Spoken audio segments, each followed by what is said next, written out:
Perkenalkan, saya mahasiswa dari ITKes Bali. Nama saya Ida Ayula Asni Dewi, NIM 1914201020, tingkat 2, kelas A Sarjana Keperawatan.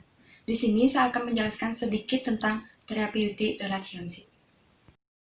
Baik, di mana therapeutic relationship tersebut, perawat menggunakan dirinya sendiri sebagai alat untuk melakukan hubungan terapeutik dengan klien. Perawat menggunakan komunikasi baik, komunikasi verbal dan nonverbal untuk menjalin hubungan dengan klien demi kesembuhan klien tersebut. Baik, definisi dari therapeutic relationship ini.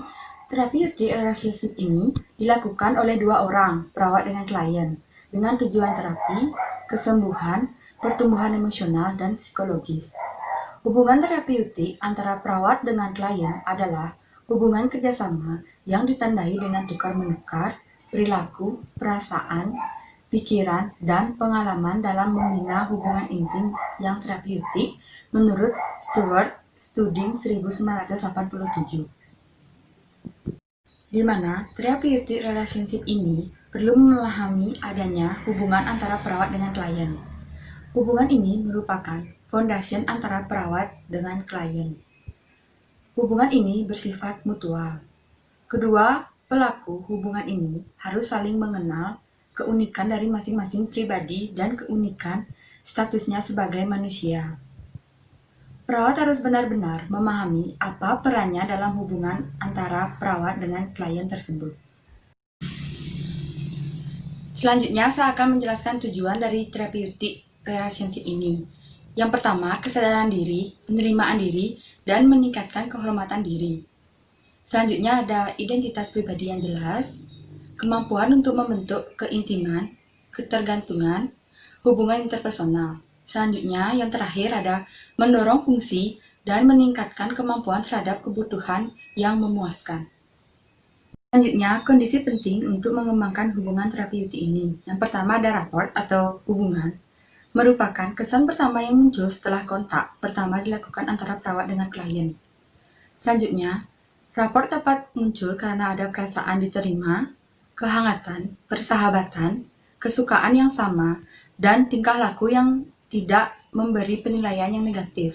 Contohnya seperti tersenyum dengan lembut, menjawab pertanyaan klien dengan cerdas dan tidak menyinggung perasaannya, menanyakan kabar dan keadaan klien pada saat itu.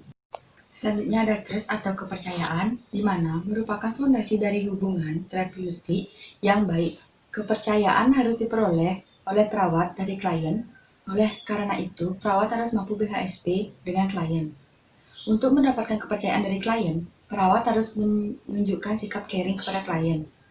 Selalu ada saat klien membutuhkan pertolongan, menepati janji, jujur, bertanggung jawab, dan bisa menyimpan rahasia dengan baik.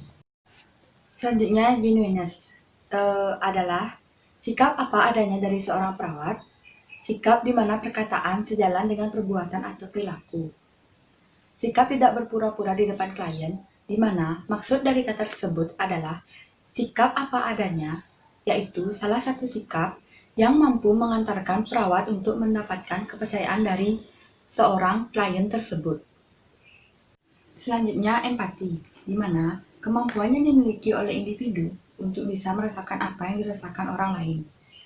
Perawat harus memiliki sikap empati dalam dirinya agar dapat ikut merasakan apa yang dialami oleh klien dan apa yang dipikirkan oleh klien, sehingga dapat mempercepat proses penyembuhan klien. Perawat juga dituntut untuk mampu menunjukkan perasaan empati ini dalam bentuk kata-kata dan mampu mengekspresikan dalam bentuk perilaku. Di mana contohnya, kita sebagai seorang perawat harus memiliki sikap caring terhadap pasien, supaya kita bisa menggali lebih dalam lagi informasi tentang penyakit klien tersebut untuk mempercepat proses kesembuhan pasien. Baik, kesimpulan dari therapeutic relationship ini adalah arah hubungan yang sistematis, sejalan dengan proses keperawatan yang berkesinambungan, efektif, dan efisien. Nah, sekian penjelasan dari saya tentang Therapeutic relationship, jika ada kesalahan kata, mohon dimaklumi. Akhir kata, terima kasih.